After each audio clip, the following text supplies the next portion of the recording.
आता जसं आपण सेफ्टी स्टँडर्ड्स बद्दल बोलला, की बाहेरून लोक यायची तेव्हा कळायचं. त्या काळात आणि आजच्या काळात आता तुम्हाला वाटतं, की आता आपण बऱ्यापैकी सेफ्टी आणि ह्या सगळ्या गोष्टी करायला लागलोय. कारण तुम्हाला का विचारतो? कारण ह्यासाठी तुम्ही खूप खूप हातपाय मारलेत. ह्याच्यात खूप जास्त योगदान आहे करेक्ट. तुमचं, की स्टंट आणि ॲक्शन टीमला हे मिळाले पाहिजे. तर काय फरक आहे आज आणि कुठे बघता तुम्ही ह्याला जाताना? नाही, जेव्हा जेव्हा CG आला ना, कम्प्युटर ग्राफिक्स जेव्हा आला ना, त्या त्या काळापासून आता जे चेंजेस झाले आहे ना, ते खूप मोठा चेंजेस झाला आहे. कारण CG जे आहे ना, कम्प्युटर ग्राफिक्स जे आहे ना, ते आपल्याला खूप हेल्प करतं आहे ॲक्शनमध्ये. कारण जे आपण डायरेक्ट नाही करू शकत ना, हं. ते आपल्याला हेल्प करतं. Like in terms of like आता समजा जर मला परत जे 15 माळ्यावरून जंप करायचं असेल किंवा मला ते हे दाखवायचं असेल की बाबा हिरोनी जंप केलं आहे, हं. तर मला हिरोचा जर दाखवायचा असेल तर त्याला मी 15 माळ्यावरून फेकू शकत नाही.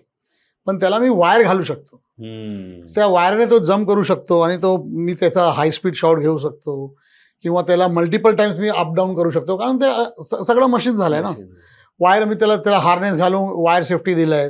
फक्त मला ते जे फॅन डिसेंडर किंवा ते जे विंच मशीन आहे त्याप्रमाणे मला त्याला वर खाली घ्यायचं आहे. तर हं. ते हेल्प झाली आम्हाला. कारण ते वायर रिमूव्हल इझी झालं आहे.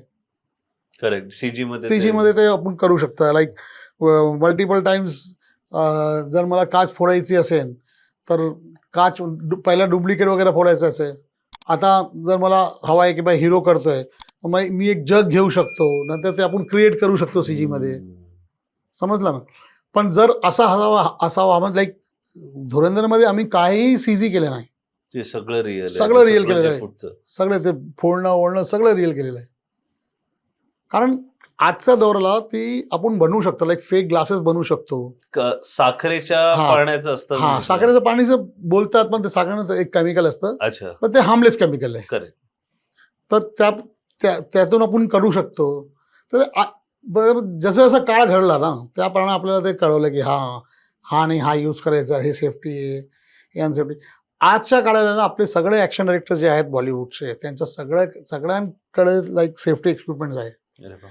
लाईक माझी खूप स्वतःची कंपनी आहे. येस. 2 कंपनी आहेत मला, परफेक्ट ॲक्शन आणि Bollywood stunt. Bollywood stunt. Like जे फॉरेनर आता येत आहेत बाहेरून, लाईक मी रामायण पण करतोय. त्यात 3 ॲक्शन डायरेक्टर्स फॉरेनवरून आले आहेत. एक तर हे नितीश तिवारीचं जे हो, नितीश तिवारीचं ते मी करतोय रामायण. त्यांना सगळं सेफ्टीचं जे इक्विपमेंट आहे ते आम्ही प्रोव्हाइड केलेलं आहे. तर जे फॉरेनर्स आता येत आहेत त्यांना माहीत आहे की बाई एजाज गुलाबकडे, परफेक्ट ॲक्शनकडे हे सगळं इक्विपमेंट आम्हाला भेटतंय. तर ते येतात माझ्याकडे, ते बघतात. ते काय पाहिजे त्यांना ते मला कंप्लीट लिस्ट देतात. आणि काही ज्यांना ते असं वाटतं की बाई हे तुम्ही लाईक होममेड केलं आहे किंवा तुम्ही ते कॉपी केलं आहे म्हणून त्यांना नाही ते परत ते फॉरेन म्हणून मागवतात ते लोक. ओके. मग हे सेफ्टी आणि ह्याची जेव्हा तुम्ही ती मोहीम उचलली, का वाटलं तुम्हाला की मी कारण इंडस्ट्रीमध्ये मोठमोठे ॲक्शन डिरेक्टर म्हणजे वीरू देवगण सर असतील, तिनू वर्माजी असतील, श्याम कौशलजी असतील, म्हणजे दिग्गज लोक आहेत. पण मग कुठेतरी एजाज जी येईपर्यंत का कोणी त्याच्यावर जास्त बोललं नाही का? काय वाटतं नाही, तुम्हाला? मी सांगितलं तुम्हाला हे त्यावेळेला आपल्याला ते CG प्रकरण नव्हतं. कारण त्यावेळेस आपल्याला जे शूट करायचं ते निगेटिव्ह होतं. नाही, पण तुम्ही हे बोलला ना, की काही सेफ्टी बॅग्स आणि काही गोष्टी हो. होत्या. आपण त्या वापरत नव्हतो. तेच मी सांगतो ना, हां. कारण मनी पण आहे त्यात.